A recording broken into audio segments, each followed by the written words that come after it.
Bonjour à tous, merci de me retrouver au Palais des Beaux-Arts de Lille. C'est l'heure de prendre des nouvelles du monde de l'art, c'est l'heure d'Art News.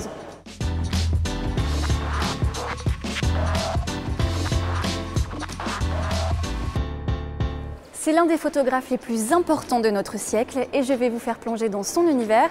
Roger Baleine est exposé à la Halle Saint-Pierre, à Paris. De l'Afghanistan à l'Égypte en passant par Hong Kong, l'art est en mouvement partout. Laissez-vous faire et embarquez pour un tour du monde de la planète culture. Paris trop cher pour ses habitants, mais aussi pour ses artisans. Heureusement, la riposte s'organise. Et comme l'art est partout, c'est bien connu, il est aussi sur Internet. J'ai fouillé ses moindres recoins pour la Minute Web. Je vous préviens, ce qui va suivre risque de ne pas vous laisser indifférent. Depuis 40 ans, Roger Baleine s'intéresse à la marge, à la psychologie, à la folie, un univers sombre, singulier, exposé en ce moment à la Halle Saint-Pierre. Ces clichés en noir et blanc ont fait le tour du monde. Roger Baleine et son univers sont notamment connus grâce au clip qu'il a réalisé pour le groupe Die Antwoord en 2012. Aujourd'hui, à 69 ans, ce géologue de formation a choisi la Halle Saint-Pierre, musée emblématique de l'art brut, pour exposer son œuvre. Il a commencé par photographier les pauvres blancs d'Afrique du Sud, les laissés pour compte, avant, pendant et après l'apartheid. Or, quand on parle d'Afrique du Sud, les dominés, les laissés pour compte, c'est les Noirs, c'est pas les Blancs. Et lui a donné une vision inattendue de la marginalité en Afrique du Sud. Il a été happé par ce pays-là, il ne pouvait plus vivre ailleurs. Et ça répondait à toutes ces interrogations. C'est ainsi qu'au fil des années, il impose son style qu'il qualifie de balenesque. Il le décrit comme énigmatique, mystérieux, psychologique et surtout instinctif. Au début, c'était très documentaire, ces photos. Il photographiait plutôt les villages, les maisons à l'extérieur. Et puis après, il a franchi le pas. Il est rentré à l'intérieur de ces maisons. Et là, il a découvert non seulement un monde, mais une esthétique. En découvrant cette marginalité, il abandonne la vision documentaire pour être dans une démarche artistique et esthétique. Et ensuite, il crée des sortes de théâtres où il va y avoir une interaction entre les objets qu'il va récupérer entre ces marginaux acteurs, protagonistes du monde de Roger Baleine, et puis lui-même aussi. Influencé par le théâtre de l'absurde de Camus ou de Beckett, les animaux, le dessin, les fils de fer s'intègrent alors dans son œuvre et l'amènent vers des installations entre imaginaire et réalité. Ça se mélange entre les éléments véritablement humains, les mannequins, les objets, les dessins. Enfin, tout ça crée une espèce de confusion où on ne sait plus très bien ce qu'on regarde. C'est assez troublant en fait. C'est un univers de ténèbres, de lumière. C'est un peu comme marcher dans les cauchemars. C'est vraiment puissant, c'est fort. Expression de son monde, cette exposition de Roger Baleine est aussi celle d'une mise en scène à plusieurs mains qui ne laisse pas le visiteur indifférent. Une exposition à retrouver jusqu'au 31 juillet 2020. En attendant, encore beaucoup de mouvements sur la planète culture. Allons voir ce qui s'y passe. Kaboul va récupérer les 10 statues de temples bouddhistes pillées pendant la guerre d'Afghanistan. Elles vont quitter Londres où elles ont été conservées et analysées par le British Museum. Elles seront ensuite exposées dans la capitale afghane. Si vous avez prévu d'aller au Centre Pompidou, ne soyez pas surpris quand vous verrez la chenille en travaux. Le musée d'art moderne connaît une rénovation de ses célèbres escaliers mécaniques jusque septembre 2020. En attendant, il faudra prendre les ascenseurs. Le 16 mai dernier s'est éteint l'architecte Léo Mingpe. L'artiste a laissé derrière lui une collection de 59 œuvres d'art entre impressionnisme et art moderne, estimée à plus de 25 millions de dollars. Elles seront vendues aux enchères par Christie's, notamment à Paris, Londres et New York. Fini les interminables files d'attente au Louvre, le musée, victime de son succès, ne sait plus quoi faire de ses visiteurs. Alors le guichet s'est presque terminé. D'ici à la fin de l'année, les réservations se feront obligatoirement sur Internet. Le pharaon star Toutankhamon continue son tour du monde. Après avoir battu le record de l'exposition la plus visitée en France, avec plus d'1,3 million de visiteurs, il fait étape à Londres, un périple qui devrait durer jusqu'en 2024 avant son retour définitif au Caire. Le célèbre créateur de mode américain Christian Siriano a profité de son défilé de haute couture lors de la Fashion Week de New York pour rendre hommage à l'art moderne, un courant qui lui a inspiré sa dernière collection. La crise qui a lieu à Hong Kong ces dernières semaines a affecté l'économie locale, mais le marché de l'art reste quant à lui en plutôt bonne forme. Hong Kong, une pierre angulaire de l'art asiatique, qui accueille sa propre édition d'Art Basel, la foire d'art contemporain la plus importante au monde. La superstar du street art Shepard Fairey, l'artiste derrière les célèbres affiches OB, s'expose en ce moment à Grenoble. Cette exposition est la plus importante jamais consacrée au travail de l'artiste, avec plus de 600 œuvres à découvrir, à voir jusqu'au 27 octobre prochain. Ce n'est un secret pour personne, les loyers à Paris sont chers, mais cela vaut aussi pour les artisans. Ils sont nombreux à quitter la capitale, faute de moyens. Pour inverser la tendance, un hôtel pas comme les autres s'est installé il y a quelques mois, et croyez-moi, c'est un peu le paradis de l'artisanat. À Paris, quand il s'agit de services ou d'alimentation, les artisans sont au rendez-vous. Mais quand on parle de production, c'est une autre histoire. D'extérieur, cet immeuble semble tout à fait banal. Mais quand on monte au 4e étage, on entre dans un autre univers.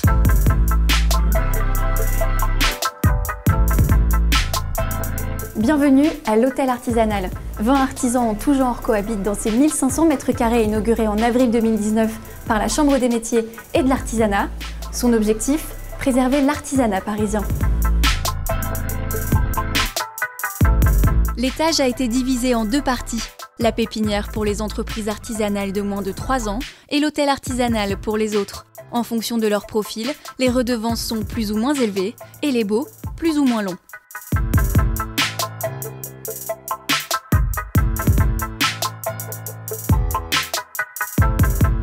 Alexis Dandréis est néoniste. Installé dans la pépinière, il a 3 ans devant lui pour consolider son activité. Une aubaine, après avoir visité des ateliers parisiens, toujours au-dessus de ses moyens.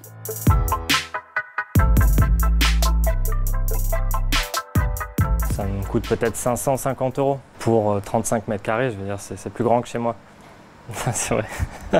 Et dans le privé, c'était à peu près quoi les... Ça m'aurait coûté plutôt 1000, autour de 1000 €. En quoi c'est bien du coup ici ? C'est bien en plein de points, déjà le fait qu'on soit plusieurs. Donc il y a une vraie dynamique. À l'issue des 3 ans, je vais voir si faire du néon et vendre du néon, c'est quelque chose de viable ou pas. Je sais que ça l'est déjà. Peut-être que dans 10 ans, je me dirais c'est cool, j'ai réussi à faire le truc. Et puis peut-être que dans 10 ans, j'aurai un apprenti et puis je pourrais continuer à perpétuer un peu le truc, quoi. Mais dans 10 ans. Enchantée. Wendy Andreu est designeuse. Elle conçoit des objets en tout genre et en toute matière. Après plusieurs mois dans un open space, elle se sent ici à sa place.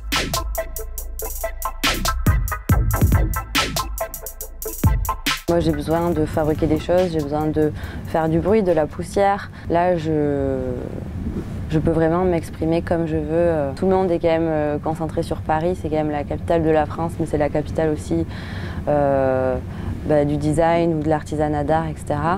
Donc il y a beaucoup de gens, de clients potentiels qui sont regroupés au même endroit. Maintenant que j'ai l'atelier ici, je suis vraiment fière de les amener dans un endroit qui est quand même très correct. Enfin, j'ai envie de m'installer ici, donc...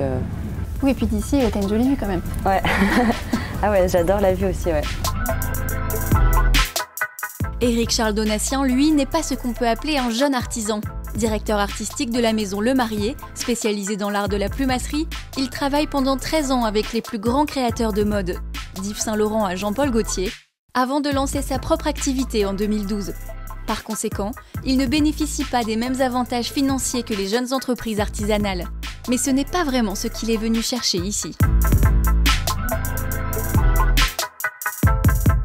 Le fait d'avoir une coordination avec un groupe de personnes qu'on connaît bien maintenant, c'est un grand confort de pouvoir s'adresser à des gens spécifiques, bienveillants, de pouvoir jouir de la sélection très fine qu'ils ont pu faire des gens pour mettre côte à côte des gens qui allaient faire des choses radicalement différentes, mais dont on sent qu'ils ont cherché à ce que humainement ils puissent générer une sorte d'homogénéité.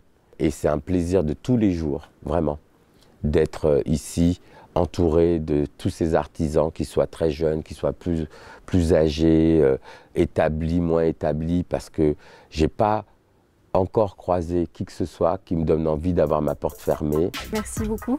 Unique en son genre à Paris, l'hôtel artisanal n'est malheureusement pas ouvert au public. Mais rassurez-vous, la Chambre des métiers et de l'artisanat a pour ambition de lancer une boutique éphémère pour permettre aux artisans, notamment aux artisans d'art, d'exposer leurs œuvres. Loufoque, parfois engagé, souvent artistique, j'ai fouillé les réseaux dans leur moindre recoin, c'est la Minute Web. Cet artiste ne s'apprête pas à faire de la cuisine, mais de l'ébru. Un art traditionnel turc à base d'eau et de peinture à l'huile, de liquide impossible à mélanger. Résultat, des œuvres d'art magnifiques, mais éphémères. En tout cas, Vincent Van Gogh n'a qu'à bien se tenir.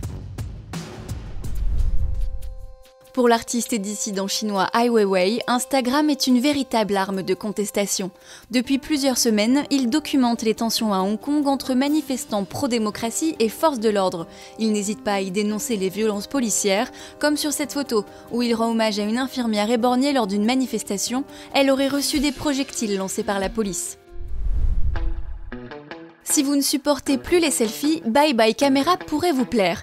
Grâce à l'intelligence artificielle, cette application supprime les êtres humains de vos photos, et tout ça pour la modique somme de 2,99 $. Par contre, les êtres humains, eux, n'ont pas l'air ravis. L'application écope d'un tout petit 2,4 étoiles sur l'App Store.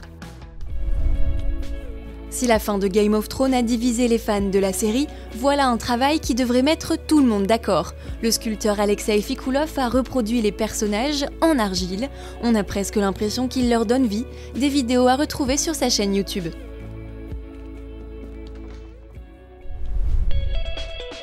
Sur son compte Instagram, André Scherbak s'est créé un monde plutôt particulier, avec des chatons géants. Un univers terrifiant pour les élurophobes, je vous l'accorde, vous savez, les phobiques des chats. Mais rassurez-vous, tout ça est 100% photoshopé. Art News, c'est fini pour aujourd'hui. Je vous dis à la semaine prochaine pour plus d'actualités artistiques.